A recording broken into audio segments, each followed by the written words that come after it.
ایک خاص واقعہ جو ہے اس کا پس منظر ہے، اس کو سمجھ لیجئے کہ یہ موضوع یہاں زیر بحث کیسے آ گیا۔ یہ تیسرا نقطہ ہے، اس کو شان نزول بھی کہتے ہیں، اور در حقیقت یہ میں اس کے لیے لفظ استعمال کر رہا ہوں پس منظر۔ اس آیت کے پس منظر میں تحویل قبلہ کا جو واقعہ ہوا ہے وہ ہے، آپ کے علم میں ہوگا کہ حضور جب تک مکے میں رہے آپ نماز ایسے پڑھتے تھے، خانہ کعبہ کے جنوبی سمت میں کھڑے ہوتے تھے جو رکن یمانی ہے، اور دوسرا وہ رکن ہے جس میں کہ حجر اسود نصب ہے۔ ان دونوں کے درمیان اگر کوئی شخص کھڑا ہوگا تو اس کو کہتے ہیں استقبال القبلتین، بیک وقت خانہ کعبہ بھی سامنے ہے اور بالکل سیدھ میں بیت المقدس بھی سامنے ہے۔ استقبال القبلتین مکے میں رہتے ہوئے ممکن تھا، اس لیے کہ اگر آپ خانہ کعبہ کے جنوب میں کھڑے ہیں تو آپ کے سامنے کعبہ ہے اور اسی سیدھ کے اندر بیت المقدس بھی ہے۔ لیکن جب آپ ہجرت فرما کر تشریف لے آئے مدینہ منورہ، اب مدینہ منورہ کے جنوب میں ہے بیت اللہ خانہ کعبہ مکہ مکرمہ، اور شمال میں ہے بیت المقدس، لہذا اب استقبال القبلتین تو ممکن نہیں۔ اب یہ ہم نہیں جانتے، نہیں کہہ سکتے کہ آیا یہ کسی وحی خفی کی بنیاد پر ہوا، اس لیے قرآن میں کوئی وحی جلی موجود نہیں ہے، یا یہ حضور کا اپنا اجتہاد تھا جس سے کہ اللہ تعالیٰ نے پھر ریکگنائز کر لیا، اس کو منظور کر لیا۔ لیکن حضور نے مدینے جا کر نماز پڑھنی شروع کی بیت المقدس کی طرف رخ کر کے، شمال کی طرف، اور خانہ کعبہ پشت پر ہے۔ یہ چیز شاخ گزر رہی تھی ان لوگوں کو جو مکے سے چل کر آئے تھے، جتنی محبت انہیں خانہ کعبہ سے تھی اس کا ہم اندازہ نہیں کر سکتے۔ خود حضور جب روانہ ہوئے تھے مکے سے ہجرت کے لیے تو آپ خانہ کعبہ کے پردے پکڑ کر چمٹ کر آپ نے کہا تھا کہ اے کعبہ تجھے معلوم ہے، اے بیت اللہ تو جانتا ہے مجھے تجھ سے کتنی محبت ہے، لیکن یہاں کے لوگ مجھے یہاں نہیں رہنے دے رہے، میں یہاں سے جانے پر مجبور ہوں، کہ تجھ سے ہجرت کر کے جا رہا ہوں۔ اس حوالے سے سب کو پسند ہے، لیکن یہ کہ نماز پڑھ رہے ہیں خانہ کعبہ کی بجائے بیت المقدس کی طرف رخ کر کے۔ اس کے بعد 16-17 مہینے کے بعد قرآن مجید میں حکم آ گیا، قد نرى تقلب وجهك في السماء فلنولينك قبلة ترضاها فول وجهك شطر المسجد الحرام۔ اے نبی، ہم آپ کے چہرے کا بار بار آسمان کی طرف اٹھنا دیکھتے رہے ہیں۔ حضور انتظار کر رہے تھے کہ کب حکم آئے کہ ہم خانہ کعبہ کی طرف رخ کر لیں۔ اس سے میرا گمان یہ ہے کہ وحی خفی کی بنیاد پر حضور کا فیصلہ تھا۔ قرآن مجید میں جو وحی آ گئی ہے شامل ہے، اسے وحی جلی کہتے ہیں، اور حضور پر اور بھی وحی ہوتی تھی وحی خفی جو قرآن مجید میں شامل نہیں ہے۔ بہت سی احادیث در حقیقت وہ وحی ہی پر مبنی ہے، لیکن وہ باللفظ نہیں ہے، بالمعنی ہے، اور وہ وحی جلی نہیں ہے، وحی خفی ہے۔ تو یہ معلوم ہوتا ہے وحی خفی کی بنیاد پر تھا، لیکن حضور پر بھی شاخ گزر رہا تھا اور مکے والوں پر بھی شاخ گزر رہا تھا، اور حضور بار بار آسمان کی طرف نگاہ اٹھاتے تھے کب جبرائیل آئے اور کب یہ حکم ہو کہ ہم اپنا رخ بدل دیں اور بجائے شمال کی طرف رخ کر کے نماز پڑھنے کے جنوب کی طرف رخ کر کے نماز پڑھیں۔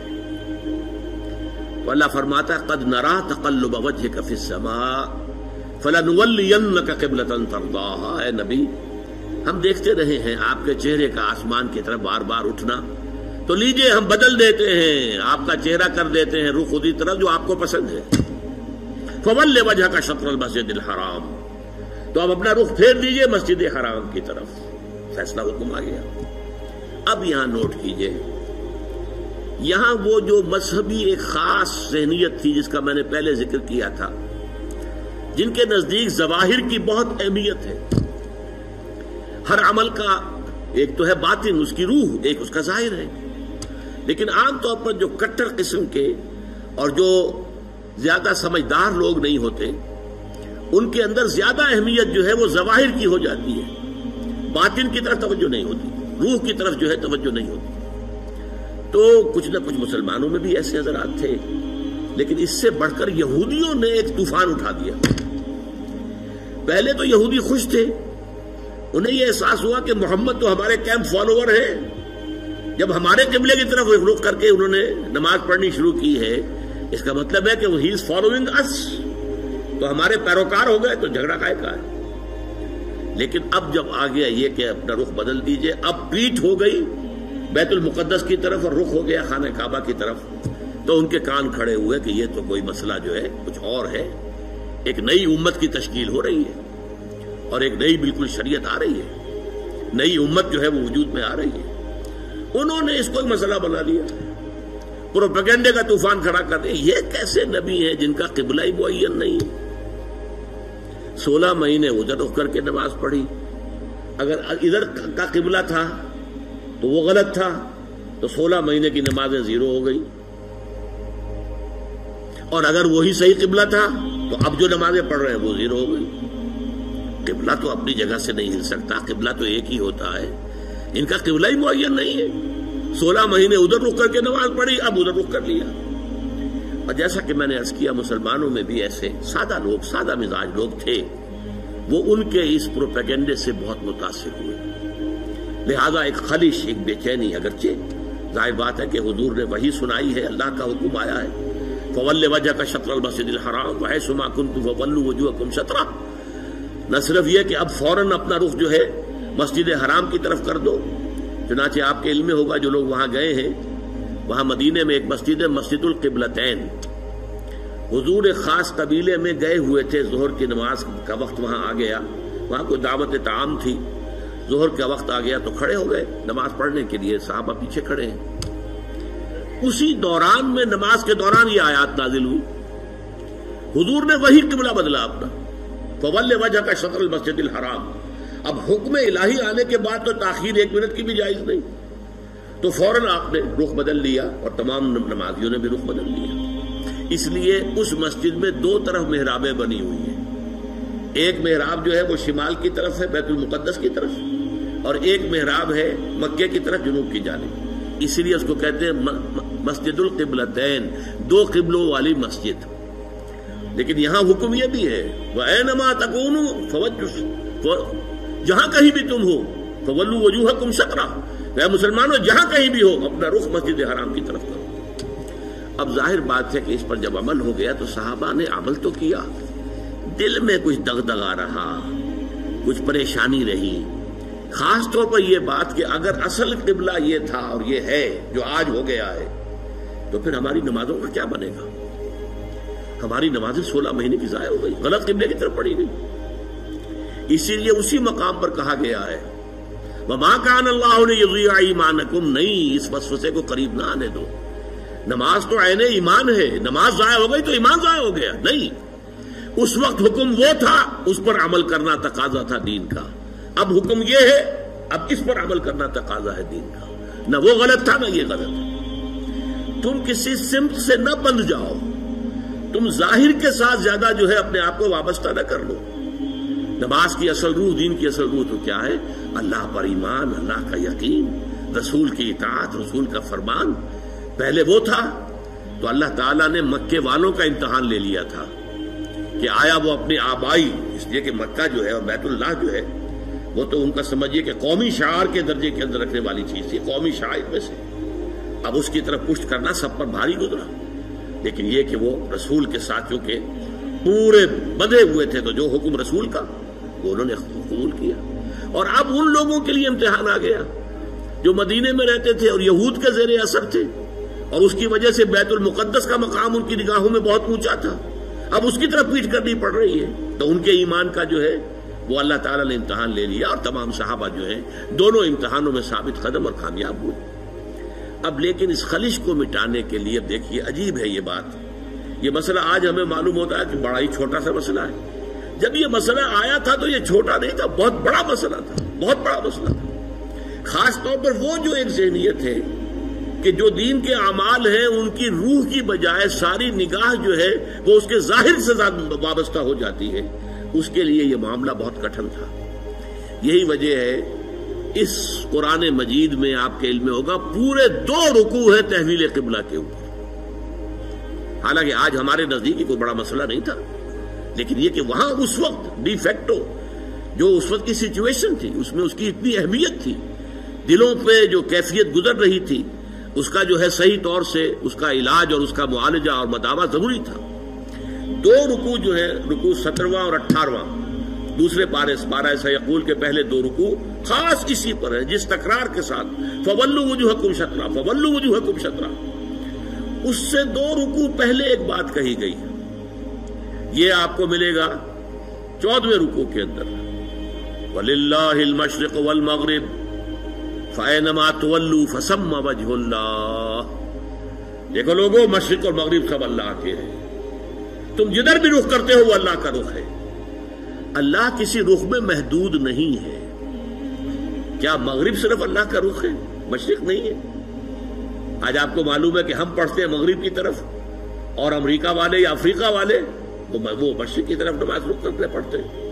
تو مشرق و مغرب سے کوئی فرق واقع نہیں ہوتا۔ اور دوسرے یہ کہ کوئی قبلے کی سمت معین کر دینا، اس کا مطلب یہ نہیں اللہ اس سمت میں محدود ہے، بلکہ یہ تو تمہاری ہم آہنگی کے لیے، یکسانی کے لیے، یک رنگی کے لیے۔ ایسا نہ ہو کہ اب آپ کھڑے تو کسی کا رخ ادھر ہے، کسی کا رخ ادھر ہے، کسی کا ادھر ہے، کسی کا ادھر ہے، یہ نہیں، سب ایک رخ میں کھڑے ہوئے ہوں، صفیں بندھی ہوئی ہوں، دیکھنے والا جو ہے کوئی شخص اگر آ جائے اچانک وہ بھی اس سے متاثر ہوتا ہے۔